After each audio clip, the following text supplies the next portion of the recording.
Hello বন্ধুরা, আসসালামু আলাইকুম। আজকে আপনাদেরকে আমি দেখাবো মজাদার পিঠার রেসিপি। প্রথমে আমি চুলায় পানি বসিয়ে দিলাম। পানি গরম হয়েছে, এখন আমি প্রথমে চাউলের গুঁড়ি দিয়ে দেব। এখন দিয়ে দিব নারিকেল। এখন দিয়ে দিব পরিমাণ মতো চিনি। এখন এগুলো আমি ভালোভাবে একটু মিশিয়ে নেব। সব উপকরণ আমি ভালোভাবে মিশিয়ে নিয়েছি।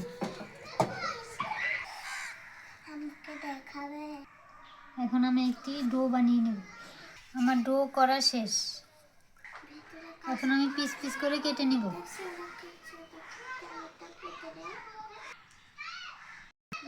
আমি আমার মতো ডিজাইন করে কেটে নিচ্ছি। আপনারা আপনাদের পছন্দ মতো ডিজাইন করে কাটতে পারবেন।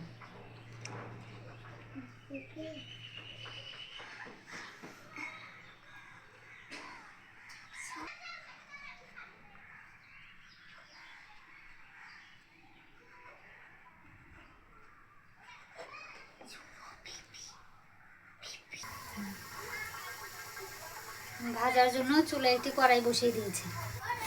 কড়াই গরম হয়েছে, এখন আমি দিয়ে দিচ্ছি পরিমাণ মতো তেল।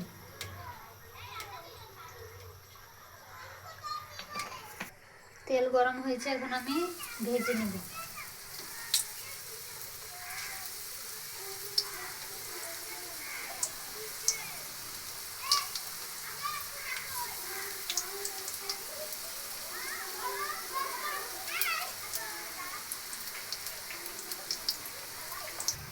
এখন আমি উল্টে দিব একবার।